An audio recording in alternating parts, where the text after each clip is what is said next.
Hello everyone, আমি বিতিশা রান্নাঘরে সবাইকে স্বাগত জানাচ্ছি। আজ যে রেসিপি আপনাদের সাথে শেয়ার করব সেটি হলো সজনের ডাঁটা পটল আলু দিয়ে সয়াবিনের হালকা ঝোল। চলুন তাহলে দেরি না করে রেসিপিটি দেখে নেওয়া যাক। তার জন্য প্রথমে পটলগুলো অর্ধেক করে কেটে ধুয়ে রেখে দেব, বাকি সবজিগুলোকেও কেটে নেব। অন্যদিকে কড়াইতে পরিমাণ মতো জল গরম করে সয়াবিন দিয়ে দেব সিদ্ধ হওয়ার জন্য। মাঝে মাঝে নেড়ে চেড়ে নেব। সয়াবিন সেদ্ধ হয়ে গেছে, সয়াবিন একটি পাত্রে নামিয়ে নেব।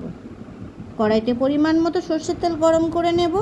তেল গরম হলে পটলগুলো দিয়ে দেব, কিছু সময় ভেজে নেব।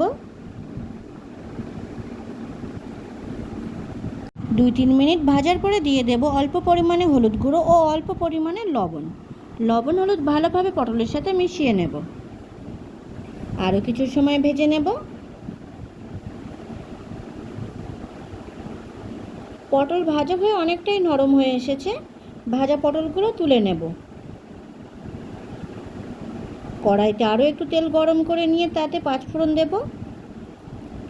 ফোড়ন ভাজা হলে দিয়ে দেব আলুর টুকরোগুলো, কিছু সময় ভেজে নেব।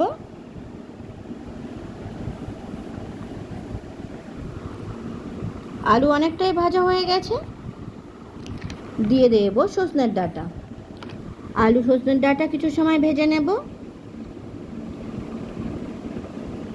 2-3 মিনিট ভাজার পরে দিয়ে দেব আদা বাটা। আরও কিছু সময় ভেজে নেব।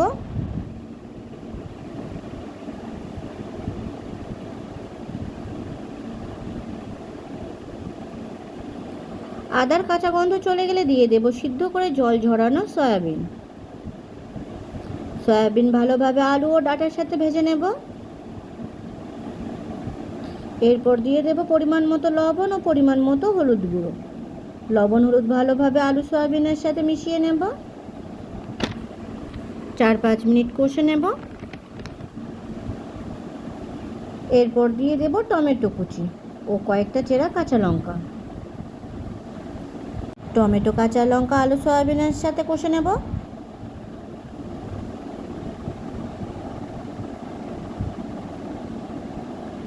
টমেটো গলে গেছে, দিয়ে দেব ভেজে রাখা পটল ও আলু সয়াবিনের সাথে কষে নেব।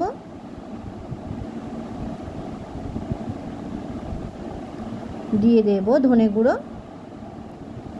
শুকনো লঙ্কার গুঁড়ো, জিরে গুঁড়ো ও মরিচ গুঁড়ো।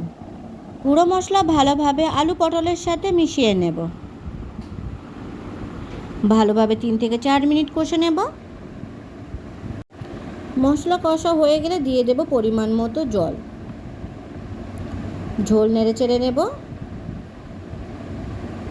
সবজি সিদ্ধ হওয়ার জন্য ঢাকা দিয়ে দেব। 8 থেকে 10 মিনিট ভালোভাবে ফোটার পর ঢাকা খুলে নেব। ঝোল নেড়ে চেড়ে নেব। আরও কিছু সময় ভালোভাবে ফুটিয়ে নেব। দেখে নেব আলু সিদ্ধ হয়েছে কিনা। আলু সিদ্ধ হয়ে গেছে। আরও কিছু সময় ভালোভাবে ফুটিয়ে নেব। মাঝে মাঝে ঝোল নেড়ে চেড়ে দেখে নেব।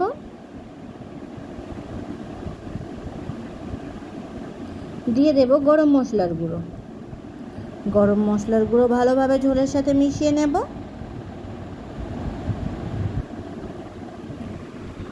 তৈরি হয়ে গেছে সজনের ডাঁটা পটল আলু দিয়ে সয়াবিনের হালকা ঝোল। ভিডিওটি কেমন হয়েছে অবশ্যই কমেন্ট করে জানাবেন।